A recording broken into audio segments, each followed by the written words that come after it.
достар, біз бүгін дизартрия туралы айтатын боламыз.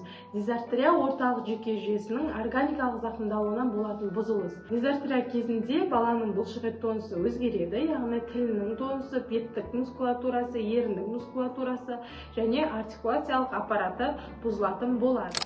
Дизартрияның белгілері: бірінші, гипертонус, яғни баланың тонусының, бұлшықет тонусының қатты болуы. Мысалы, бала аузын қатты ашып айта алмауы мүмкін және тілін жоғары көтере алмауы мүмкін. Тағы да бір белгісі, тілге мақта таяқшасын тигізген кезде тіл резко артқа кетіп қалуы мүмкін, яғни тіл напряженный болып тұрады. Және баланың тілінің түбірін басқан кезде ол қатты болып тұрады. Осы жерді басқан кезде бала бірінші сөйлемей тұру керек. Сол кезде осыны басып көреміз, тілінің астын. Егер осы жері қатты болып тұрса, онда балада гипертонус.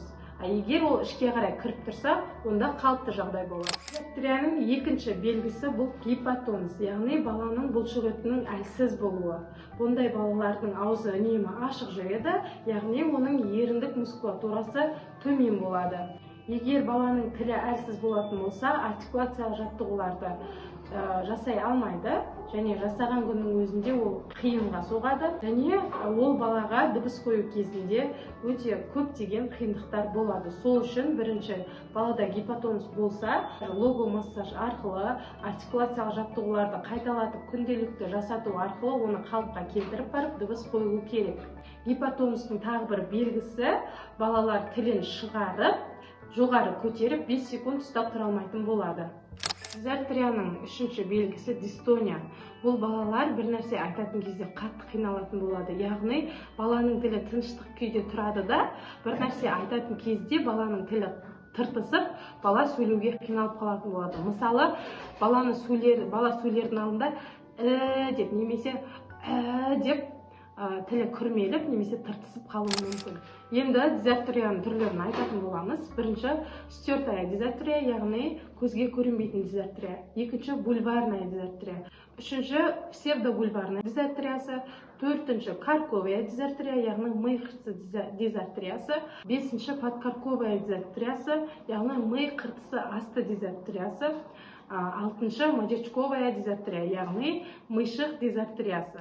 Енді карковая дизартрия кезінде көбінесе балада мимикалық мускулатура бұзылысқа ұшырайды, яғни бала мимикасын басқара алмайтын болады. Көбінесе сал ауруы бар балаларда және тірек қимыл бұзылысы бар балаларда кездесетін болады.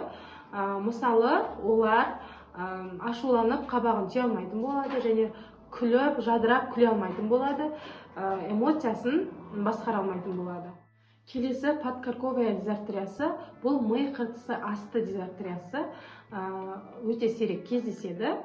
Бұндай дизартрия кезінде бала сөйлеп келе жатып, біртүрлі дыбыстарды шығаруы мүмкін. Мысалы, сөйлеп келе жатып, айқайлап жібере салуы мүмкін, яғни сөйлеу тілі өзіне бағынбайтын болады. Келесі псевдобульварная дизартриясы. Бұндай кезде балада тамақты сору процесі болмауы мүмкін, немесе сорады, бірақ шашалып қалатын болады.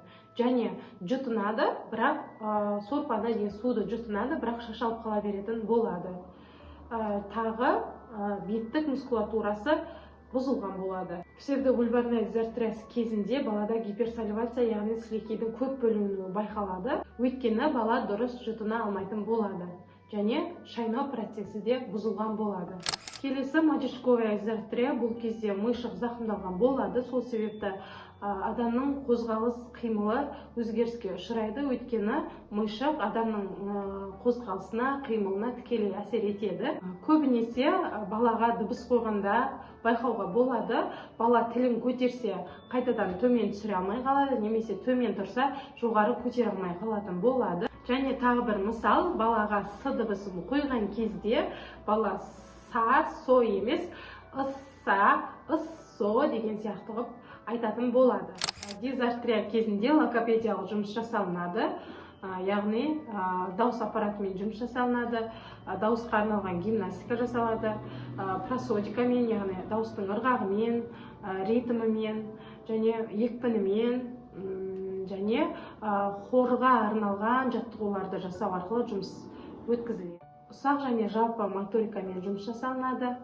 Тыныс алу техникаларымен жұмыс жасалады, яғни тынысты жұту және тынысты шығару деген сияқты. Әрі қарай күнделікті артикуляциялық жаттығу жасалыну керек. Сосын дыбыс қою кезеңіне көшеміз.